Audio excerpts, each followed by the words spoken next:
လုံးပဲမင်္ဂလာပါဗျကျွန်တော်ဒီနေ့ကတော့ဂျင်ကိုအခုမှစကစားမယ်ညီငယ်တွေအတွက်ကျွန်တော်အကြံတစ်ခုပေးပါမယ်ဟိုနေ့ကကျွန်တော်တို့ဂျင်မှာပေါ့နော်လူငယ်လေး၄-၅ယောက်ပေါ့နော်ဂျင်လာဆော့ကြတယ်လာဆော့ရတဲ့အခါမှာအချင်းချင်းပေါ့နော်ကစားနေတာကိုကျွန်တော်တွေ့ပါတယ်တယောက်နဲ့တယောက်အပြန်အလှန်ကစားနည်းတွေကိုပြပေးနေတယ်တွေ့ပါတယ်ကောင်းပါတယ်ဒါဘာကြောင့်ကောင်းလဲဆိုလို့ရှိရင်အချင်းချင်းညီညွတ်တယ်ပေါ့နော်ဆရာကြီးလည်းမမေးပါဘူးထွေးနာဆရာကြီးလည်းမမေးပါဘူးချင်းချင်းဒီတိုင်းစော့နေကြပါလေ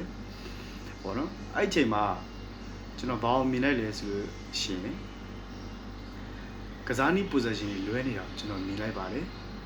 မြင်တဲ့အခါမှာအဲ့ကလေးကဂျင်ကိုခုမှစကစားတာပေါ့နော်အဲ့ထဲမှာလည်းကစားတာတွေနည်းနည်းကြာတဲ့ကလေးတွေပါပါတယ်သူတို့ချင်းချင်းပြန်ပြီး share လုပ်ပေးနေတာပေါ့နော်ဒီကလေးကိုကစားတဲ့နည်းနည်းကြာတဲ့ကလေးကတင်ပြပေးနေတယ်ပေါ့နော်တင်ပြပေးနေတဲ့အခါမှာကလေးကအလေးတွေအရန်တူပြီးနေပေါ့နော်သူတို့ချင်းချင်းအလေးတွေစွတ်တူခိုင်းပြီးနေအလေးတွေတူပြီးနေသူကစားနေတယ်ကစားနေတဲ့အခါမှာ position လုံးဝလွဲနေပါတယ်လွဲနေတဲ့ဟာကိုကျွန်တော်တို့တွေက trainer တယောက်ကလည်းတော့ပြောပြတယ်ပေါ့နော်ဒါဒီလိုကစားတာမဟုတ်ဘူးဘာညာပေါ့နော်တော့ပြောပြတယ်အဲ့ချိန်မှာချင်းချင်းပေါ့နော် trainer လာပြောတော့သူတို့ကမကြိုက်ကြဘူး trainer တွေကိုလည်းသူတို့မမေးဘူးပေါ့နော်သူကသူကစားနေကြတယ်ကောင်းပါတယ်သူကသူကစားတာလည်းကောင်းတယ်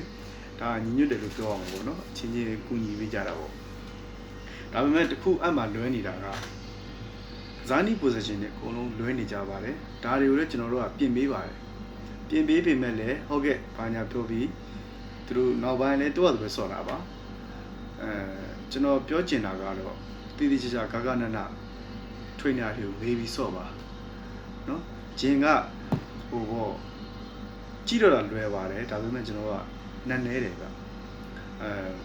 ဒီ possession တွေကိုဘယ်လို concentrate လုပ်ရမလဲဘယ်လို focus ထားရမလဲအလေးကိုဘယ်လိုတိုးရမလဲဘယ်လို shot ရမလဲဘယ်နေရာမှာတိုးရမလဲဘယ်နေရာမှာ shot ရမလဲဆိုတာကိုသိဖို့လိုအပ်ပါတယ်နော်ဒါတွေကိုလိုအပ်တယ်သိမှတာလည်းဒီဂျင်ဆော့တာကပို့ပြီးအဆင်ပြေမှာဖြစ်ပါတယ်ဒါတွေကိုသိတဲ့အခါမှာအလေးတိုးလို့ရတယ်တိုးတဲ့အခါမှာလည်း injury မဖြစ်တော့ဘူးပေါ့နော် position တွေမှန်တဲ့အခါမှာအလေးတိုးလို့ပို့ပြီးနဲ့အဆင်ပြေပါတယ် possession တွေမှားနေတဲ့အခါမှာတော့အလေးတိုးကလုံးဝအဆင်မပြေပါဘူးကိုလိုချင်တဲ့ကြွက်သားကဘယ်နေရာကိုထိလဲဆိုတော့လေကိုက concentrate မလုပ်နိုင်ပါဘူး focus လည်းမထားနိုင်ဘူးပေါ့နော်ဒီ concentrate လုပ်ပြီးကစားရမှာဖြစ်တဲ့အတွက်ကျွန်တော်တို့ကအလေးကို short တဲ့နေရာမှာ short ရပါမယ်တိုးတဲ့နေရာမှာတိုးရပါမယ်ဒါလေးတွေကိုသိထားဖို့လိုအပ်ပါတယ်ဂျင်စကစားတော့မယ်ဆိုရင်နော်ဟိုကျွန်တော် YouTube ကနေကြည်တာမျိုးတို့ဟိုလူရှိရကြည်တာမျိုးလူရကြည်တာမျိုးလုံးဝလုံးလို့မရဘူးတေချာမေးပါနော်အဲ့ဒါလေးပြောတာပါ